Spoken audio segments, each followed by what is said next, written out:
That shop of yours is an eyesore, and frankly, it does not belong in a community like ours. I have filed the paperwork. You have 30 days to tear it down." That was Brenda Vance, president of the Ridgeline Pines Homeowners Association for the better part of 11 years, standing at the end of my gravel drive in white sneakers that had never touched a job site. The shop she wanted torn down was the woodworking shop I built with my own hands, on 4 acres my grandfather cleared in 1951. There was a sheriff's cruiser parked at the road behind her, lights off, a young deputy leaning against the door with his hat in his hand, looking like he wanted to be anywhere else. What Brenda did not know, what she never once bothered to check in the 3 years she spent papering my mailbox, was that my 4 acres were never inside her association at all. Not legally. Not on any plat ever recorded in that county. I had the survey to prove it, folded in a manila folder I had kept since the day I moved back. So tell me, if a woman in borrowed authority handed you a demolition notice for the only thing your family ever truly owned, what would you have done? My name is Walt Harmon. I am 63 years old, and for 31 years, I was a land surveyor for the county road department 2 valleys over before I retired and came home to the parcel my grandfather logged out of the pines. 4 acres, give or take, with a creek along the north edge, and a stand of old growth my grandfather refused to ever cut.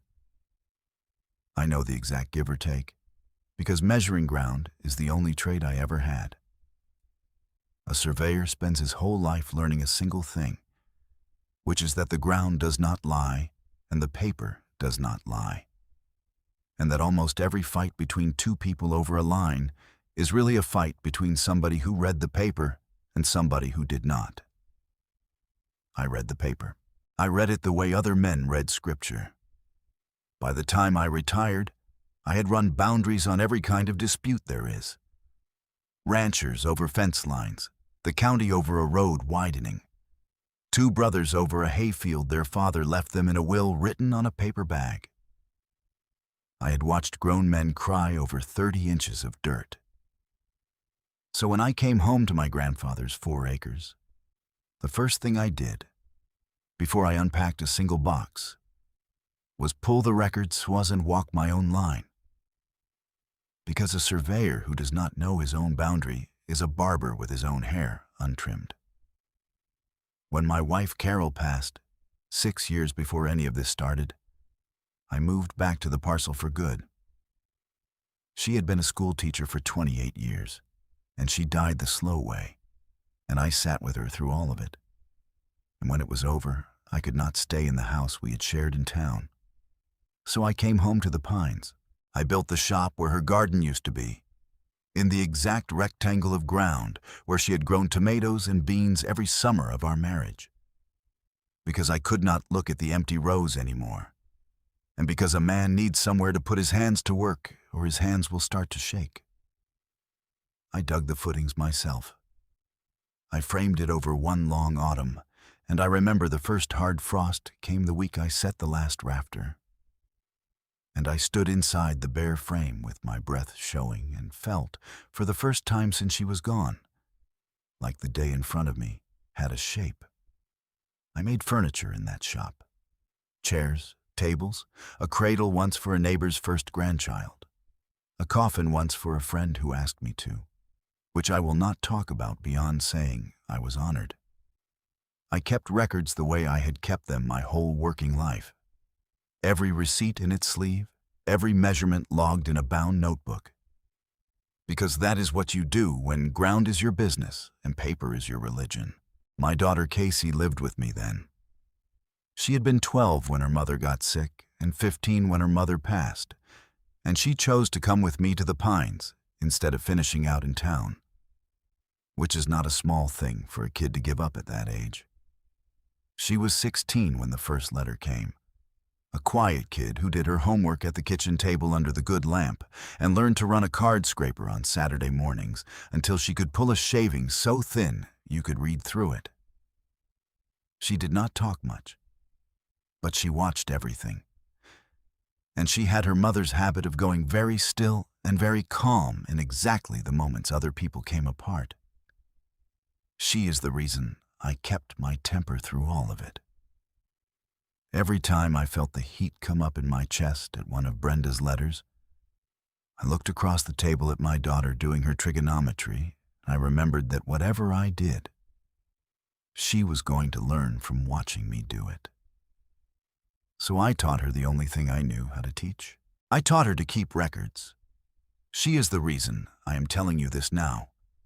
The first letter arrived on a Tuesday in the spring, slid into the gap of my mailbox without a stamp, which told me it had been walked there by hand. It was an architectural review notice on Ridgeline Pines letterhead. Fine cream paper with a little pine tree logo embossed at the top, informing me that my unpermitted outbuilding was in violation of community aesthetic standards and that I was to submit plans for review within 14 days or face assessment. I read it twice at the kitchen counter while Casey ate cereal across from me. The morning light was coming in low through the window over the sink, and I remember the ordinariness of it. The spoon clinking in her bowl, the dog asleep under the table, and this stiff little letter telling me a committee had opinions about a building I had bled into. I did not say anything for a minute. Then I did the thing I had done my entire career when a piece of paper crossed my desk that did not match the ground. I pulled the folder. The folder lived in the bottom drawer of my desk, a plain manila thing gone soft at the corners, and inside it was the recorded survey of my grandfather's parcel, the deed with his signature on it from 1951, and the plat map of Ridgeline Pines from when the developer filed it in 1978. I had laid those documents side by side the week I moved home, the way any surveyor would, just to know where I stood. My grandfather's signature on that deed was a careful slanted hand, the signature of a man who had not gone past the 8th grade but who knew exactly what it meant to put his name on a thing and own it. The Ridgeline Pines boundary ran along the county road and stopped at the old fence line, the same cedar post fence my grandfather had strung and I had restrung twice since. My grandfather's 4 acres sat north of that fence, across the creek, on a separate deed that predated the subdivision by 27 years. The association had no more authority over my shop than it had over the national forest behind me. I knew that the first week I came home. Brenda Vance never knew it at all, because knowing it would have required her to walk into the county recorder's office and pull 2 documents and lay them next to each other. And that is the one thing in 3 years she never once did. I could have driven down to her house that afternoon and laid the plat on her kitchen table and ended it. I want you to understand that I thought about it. I had spent 3 decades watching boundary disputes turn ugly, though, and I had learned that the person who shows their hand first usually gives the other side time to build a story. So I wrote a short, polite letter back. I said my parcel was not part of the association, that it sat on a separate recorded deed, and that I would be happy to discuss it if she had questions. I made a copy for the folder. I mailed the original certified return receipt requested, because that is how you create a record. That was Incident 1. I wrote the date on the outside of the folder in pencil. Brenda did not write back. What she did instead was escalate, and the escalation is the spine of this whole story. So I am going to walk you up it the way it happened, one step at a time, because each step put another nail in a coffin she was building for herself and did not know it. The second letter came 2 weeks later, and it was a fine. $250 for the unpermitted structure, with a notice that the amount would compound monthly until the structure was removed or brought into compliance. I had never signed a single document agreeing to be bound by Ridgeline Pines covenants, because no one north of that fence ever had. There is no covenant, no contract, no recorded restriction that touches my grandfather's deed, and I knew that the way I knew the creek ran north to south. I filed the fine notice in the second folder. I did not pay it. I did not write back this time either, because I had already created my record with the certified letter. And a man arguing with a fine he does not owe only teaches the other side that he is worried. That was incident 2. By midsummer, the letters were coming every 2 weeks, like clockwork. Each one a little angrier, each one adding to a balance that existed only on Brenda's spreadsheet. I started keeping the fines in their own sleeve, in order, so that anyone who ever opened that folder would see the staircase climbing in Brenda's own hand. I bought a cheap camera at the farm supply store and mounted it under the eave of the shop facing the drive. And I set it to save to a card in the camera and to a drive in the house both, because 1 copy is a story and 2 copies is evidence. Casey is the one who insisted on the second drive. She came out to the shop while I was running the wire, stood in the doorway with her arms crossed exactly the way her mother used to, and watched me feed the cable through the soffit. 1 copy is just your word, Dad, she said. 2 copies is a fact. She said it flat, not looking for praise, and went back inside to her homework. She was 16, and she already understood the thing it took me 30 years on the job to learn, which is that the truth and the provable truth are 2 different animals, and only one of them wins in a room. The first time Brenda came in person was a Saturday morning in August, and she did not come alone. She came in a white SUV with a vanity plate, and she came with a man in a navy polo shirt carrying a clipboard and a laminated badge clipped to his belt, and she introduced him as the association's compliance inspector. He was no such thing. There is no such office, no such certification, nothing behind that badge but a laminator and some confidence. He walked my property line anyway, with a tape measure, writing numbers on his clipboard, and Brenda stood at the edge of my gravel in white sneakers and a linen blazer with her arms crossed, and told me, loud enough for the man to hear, that my refusal to cooperate was making things difficult for everyone, and that the shop was functionally part of our jurisdiction, whether you like it or not. I stood in the open bay of my shop with a chisel in my hand and a half-finished chair seat clamped to the bench behind me, and I let her finish. A surveyor learns to let people finish. The longer somebody talks when they are wrong, the more of the record they write for you. Then I said one thing. I said the man on my property line was trespassing, that I had it on camera, and that he should get off my land. The inspector looked at Brenda. Brenda told him to keep measuring. So I walked to the corner of the shop where the camera was mounted, looked up into the lens, and read the time and the date and the names out loud for the recording, the way I had read 100 witness points into a field notebook over the years. The inspector stopped writing. He looked at the camera, then at Brenda, then he folded his clipboard under his arm and walked back to the SUV on his own. Brenda did not. She stood at the edge of my drive for another 10 minutes, telling me about community standards and property values and the kind of people Ridgeline Pines was trying to attract. And I stood in my doorway and said nothing and let the camera run. I filed it all that night, the date, the time, the fake badge, the trespass, the exact words. Incident 11. By then, I was counting, and counting changes a thing. Counting turns a flood of harassment into a numbered staircase, and a staircase is something you can hand to a deputy. Here is the part I want you to sit with, because it is the part that took me the longest to understand. Brenda Vance was not crazy, and she was not simply cruel. She was working an angle, and it took me almost a year to see it. I want to flag for you here that I had no proof of the angle that August, only a feeling, and a surveyor learns not to trust feelings. So I started paying attention. And the thing I noticed was that her husband's name was on a sign 2 miles down the valley road, on a billboard for a development company called Vance Ridge Holdings, advertising luxury mountain estates, coming soon to a parcel I knew sat directly across the creek from mine. My grandfather's 4 acres included the only legal road access to that back parcel. I knew that the way I knew my own name, because I had walked the easement 100 times as a boy, following my grandfather while he checked the line and cleared deadfall off the old logging track. The strip of ground Brenda kept trying to absorb into her association was the one thing standing between her husband and the road he needed to build his estates.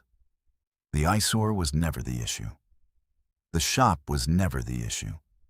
The issue was 30 feet of recorded right-of-way that ran across the north end of my land, an easement my grandfather had granted and recorded in the same decade he bought the place, and a deed older than the subdivision that said the whole 4 acres was mine. Without that 30 feet, the back parcel was landlocked. A landlocked parcel cannot be developed because you cannot get a fire truck or a cement mixer or a future homeowner to a house with no legal road to it. Brenda's husband had bought a beautiful piece of mountain ground with one fatal flaw. And the only fix for that flaw ran straight across my grandfather's deed. I did not say any of this to anyone except Casey, and I said it to her plainly so she would understand what we were in. We sat at the kitchen table after supper, and I laid it out for her. The billboard, the back parcel, the easement. The reason a woman who had never met me had spent a year trying to take a building she claimed to find ugly.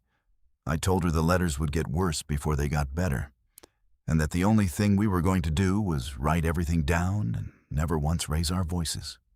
She listened the whole way through without interrupting, which was her way. And then she asked me one question. She asked me if we would win. I told her the truth. I told her we had already won, years before either of us was born, the day my grandfather walked into the county courthouse and recorded his deed and his easement, and that all we had to do now was keep our records clean and wait for the right room to say so out loud. She thought about that for a while. Then she said, "So we just have to not mess up." I told her that was exactly right. So we did not mess up. The staircase climbed all that fall. In September, the fines crossed $3,000 on paper. In October, Brenda sent a letter to 3 of my customers, whose names she had somehow learned, telling them my shop was operating illegally, and that any business conducted there might expose them to liability. One of those customers was a rancher named Earl Dunn, who had been buying my chairs for years, a big, slow-talking man who ran cattle on the far side of the valley, and had bought a chair off me every time his old ones gave out for a decade. Earl drove out to my place the same afternoon he got the letter. He got out of his truck, walked up my drive with the letter held out in front of him like something that smelled bad, and handed it to me without a word. Then he stood there a minute looking at the shop, and he said, "This is the eyesore?" He almost laughed. Then he told me he wanted to buy 2 more chairs, cash, today. And he wanted a receipt with the date on it and his name spelled out in full. Earl is not a complicated man, but he understood exactly what he was doing. He was handing me a witness. He was making himself a name on a dated receipt that proved Brenda's letter was a lie, because here he was buying furniture from the illegal shop in broad daylight. I filed his letter, and I wrote him his receipt, and I shook his hand, and I loaded 2 chairs into his truck. Incident 26. By November, the deputy who had stood at the road that first day had been out to my property 4 separate times on complaints Brenda had filed, and each time he had to come. Because a filed complaint has to be answered whether it has merit or not. That is the part people do not understand about the law. A deputy does not get to decide a complaint is foolish and stay home. He has to roll on it, write it up, and move on. And the person filing the complaints knows that, and uses it like a weapon to wear a man down. His name was Deputy Ramirez, and he was a careful young man, maybe 30, who clearly did not enjoy being used as a delivery service for a feud. The first 3 times he came, he was polite and brief and a little embarrassed. The 4th time he came, in the second week of November with the first real cold in the air. He stood in my drive a long minute before he spoke, turning his hat in his hands. Then he told me, off the record, that complaints like these had a way of building until somebody did something stupid, and that if I had documentation, I should keep it, all of it, dated, because the day would come when somebody would want to see a pattern. He said it usually took a clear, illegal act before anybody could move, that as long as it was just nasty letters, his hands were mostly tied, but that the people who filed 60 complaints rarely stopped at letters. I told him I had 3 folders and 41 dated incidents, every letter, every fine, every trespass, 2 copies of the video from the day with the fake inspector. He looked at me for a moment, and something in his face changed. The way a man's face changes when he realizes the quiet one in the room might be the one who was ready all along. He had taken me for a victim, I think, an old man getting papered to death. Now he saw something else. "Keep counting," he said, and he gave me his direct number on a card and told me to call him and not dispatch if anything ever happened that could not wait. Then he left. I kept counting. Incident 42 was a second fake inspector, a different man, same laminated badge, who I sent off with the same recitation into the same camera. Incident 47 was a certified letter from an attorney Brenda had retained, on heavy stationery, threatening a civil suit to compel removal of the structure and to collect the assessments, which by then were a number with a comma in it that existed nowhere but her spreadsheet. I did not panic. I forwarded that one to an attorney of my own, a woman named Pat Sorrell, who had handled Carol's estate and knew the family ground. Pat wrote back 2 sentences that I taped to the inside of the folder so I would see them every time I opened it.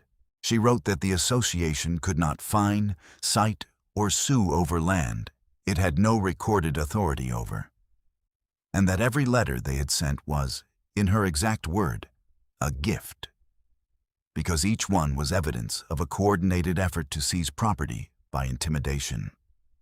I want you to notice that I still had not shown anyone the survey. Not Ramirez, not the Planning Commission, not Brenda. I had shown Pat, and Pat was bound to keep it. I was letting the pile grow, because a pile of 60 complaints from a woman who never checked her facts is worth more in the right room than the right answer offered too early in the wrong one. The fines on paper crossed $9,000 in December. That was Incident 51. Casey turned 17 that month, and I built her a desk in the shop, oak, with a drawer that locked. And she put her own folder of school papers in it and turned the little key and smiled at me. And for one evening, the whole thing felt very far away. It came back the second week of January, and it came back hard, because that was the week Brenda Vance crossed the line from paperwork into something that could send a person to jail. I came home from the lumberyard on a Thursday afternoon to find a crew of 3 men with a flatbed truck parked across my drive, and a chain stretched across my gate with a brand new padlock on it that was not mine. There was a printed notice zip-tied to the chain, declaring the property seized for non-payment of association assessments. One of the men was running a cutting wheel on the hinges of my own gate. A shower of orange sparks falling onto the gravel my grandfather had hauled in by the truckload 60 years before. Casey was standing on the porch with her phone up, filming exactly the way I had taught her. And I could hear her voice carrying steady across the yard as she narrated the time and the date and what the men were doing for the recording. She did not run out at them. She did not yell. She stood her ground on the porch and documented it, 17 years old. And I have never in my life been prouder of anyone than I was of my daughter in that moment. My heart was going hard in my chest, harder than it had gone in years, and I made myself slow down. I parked at the road. I walked up the drive slow, with my hands open and visible, because the fastest way to lose a documented case is to give the other side a moment of you losing your temper on film. 11 months of clean records can be undone by 10 seconds of a man swinging at a contractor. I knew that, and I held on to it with both hands. I asked the men, level, who had sent them.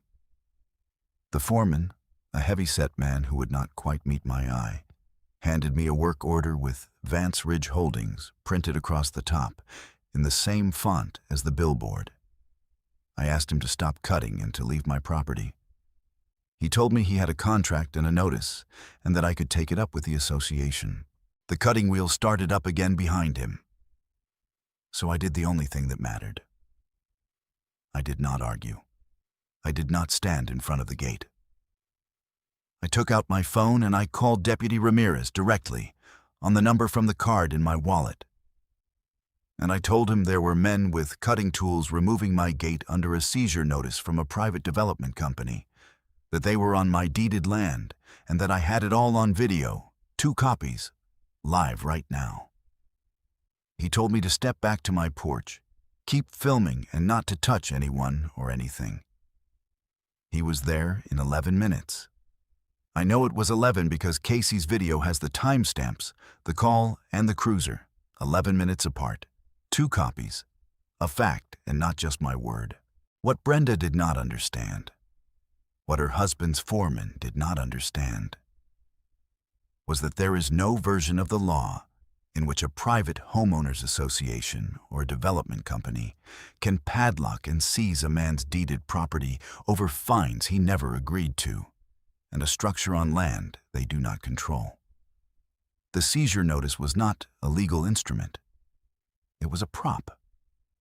And the moment those men put a cutting wheel to my gate, the whole thing stopped being a civil disagreement and became destruction of property and attempted unlawful seizure on camera with a paper trail 11 months deep, waiting in 3 folders in my desk. Deputy Ramirez read the work order. He read the notice on the chain. He looked at the cut hinge on my gate. Then he asked me if I had something that showed the property line, and I told him I had better than that. I told him I had the recorded deed and the survey, and that my land had never been part of Ridgeline Pines, and that I could show him in 5 minutes. He told the foreman to shut the cutting wheel off and to keep his men by the truck. Then he followed me to the house. The reveal did not happen in my kitchen. I want to be honest about that, because the version where I lay the deed on the table and the deputy gasps is not what happened, and not how these things end. What happened is that Ramirez sat at my kitchen table and looked at my deed, my recorded survey, and the 1978 plat for 2 long minutes, lining the boundaries up the way I had lined them up myself years before. His finger tracing the fence line on the plat, and then the deed line, and seeing they did not touch. Casey made him a cup of coffee. He did not drink it. He just kept looking. And then he stood up and made 2 phone calls from my porch, one to his sergeant and one to a number I did not know. And the thing moved out of my hands and into the rooms where it belonged. The county scheduled a hearing. It took 3 weeks, and the room where the deed finally spoke out loud was the County Planning Commission chamber on a Wednesday morning in February, with Brenda Vance in the front row in a magenta blazer, her husband beside her in a sport coat, his development attorney beside him with a leather folio, and behind them about 40 neighbors from Ridgeline Pines who had gotten letters of their own over the years and wanted very badly to see how this went. I am not a man who speaks well in rooms like that, so I did not try. I had spent the 3 weeks doing the one thing I do well, which was getting the documents ready and clean and in order. And I had asked one favor, which was that the county surveyor be present in his official capacity. When the commission chair asked me to state my case, I did not make a speech. I have watched men lose good cases by making speeches. I walked to the table at the front of the chamber, and I unfolded 3 documents, and I asked the county surveyor to read the recorded boundary into the record. That was all. I stepped back, and I let a neutral man with no stake in my family read the ground out loud. He did. He put on his glasses, and he read the legal description of my grandfather's parcel, recorded in 1951, the meets and bounds, the creek call, the cedar post line. Then he read the legal description of the Ridgeline Pines subdivision, recorded in 1978, and where its northern boundary lay. Then he stated plainly on the record that the two did not overlap, that my 4 acres had never at any time been within the association's boundary, and that the 30-foot right-of-way across the north end of my parcel was a recorded easement that controlled all legal access to the back parcel that Vance Ridge Holdings had filed development plans on. He set the documents down. He did not editorialize. He did not need to.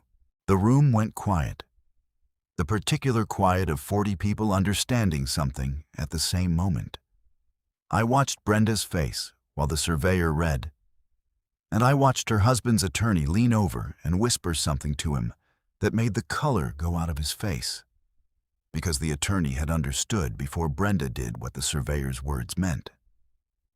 It meant that for 3 years, Brenda Vance had been fining, citing, sending fake inspectors, harassing my customers, retaining lawyers, and finally hiring men to cut my gate and seize land her association had no authority over, and that every one of those 60-some complaints, 51 fines on paper, every dated letter, was now part of a public record showing a coordinated effort to take a man's deeded property by force for her husband's private profit. She had not just lost. She had spent 3 years building, in her own hand, the exact file that would be used against her. And she had handed me every page of it. Certified, dated, stamped, 2 copies of the worst of it on a drive in my house. A surveyor could not have asked for a cleaner record if he had drawn it up himself. Here are the 2 numbers I want you to hold side by side, because the gap between them is the whole story. In 3 years, the total amount of money the Ridgeline Pines Association lawfully collected from my parcel was $0. Not 1 cent, because they never had the authority to collect a penny.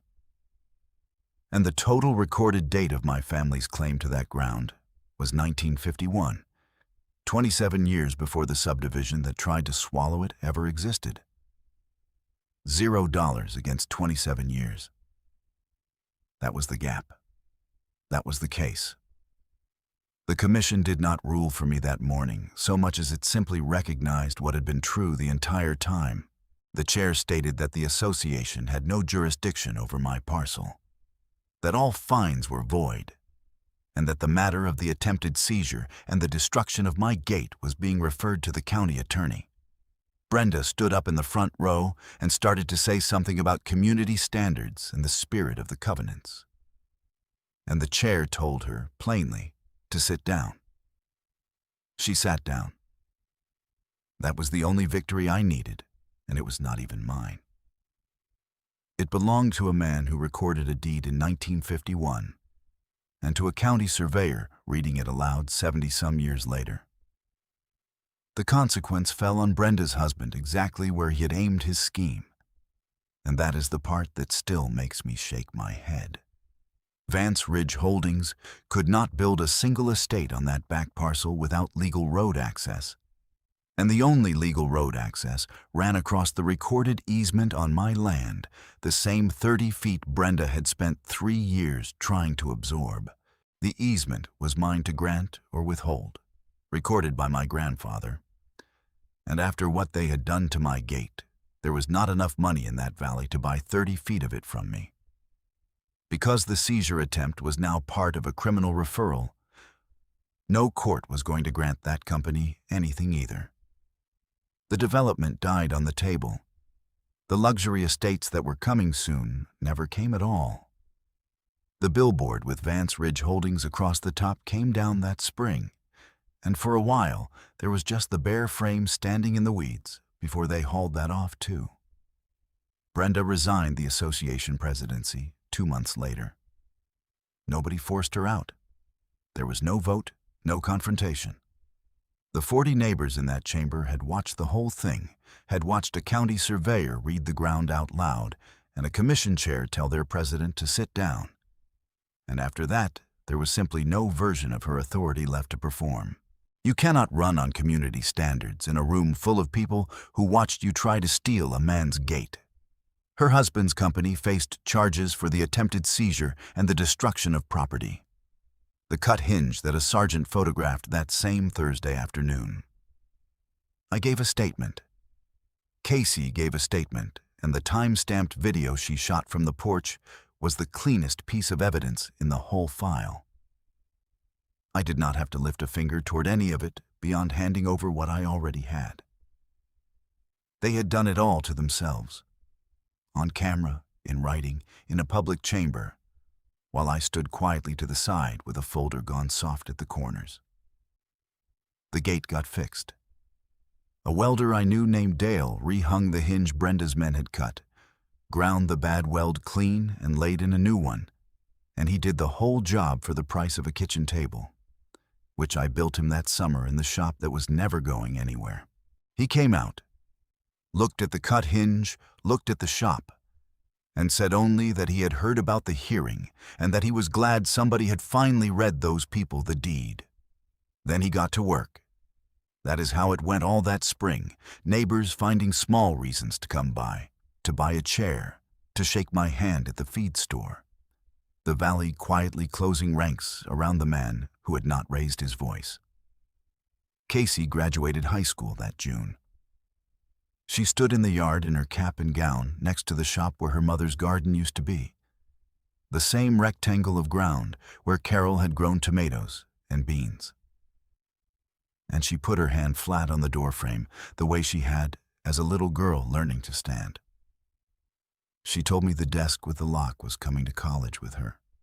The oak one I had built her the winter the fines crossed $9,000. I told her it was hers. It always had been. That is the moment I keep, not the chamber, not the surveyor's glasses, not the color going out of a man's face, not Brenda sitting down when the chair told her to. My daughter, 17 and steady, with her hand on the doorframe of a building somebody once told me I had 30 days to tear down. She had stood on that porch and filmed 3 men cutting our gate, and she had not flinched, because I had taught her that the camera is steadier than the fist and the record outlasts the man. She learned it. That was the whole inheritance. So here is what I want to leave you with, plainly, because the whole reason I am telling you this is that it can be you in that chamber someday, and you can be ready. If you own your ground, pull your deed and read it, and pull the plat for whatever association or district claims you, and lay them side by side on a table this week. Walk your boundary and know where your fence sits against your legal line. When a letter comes that does not match the ground, do not argue with it and do not pay it. File it, date it, photograph it, save it to 2 places, answer in writing and keep the copy.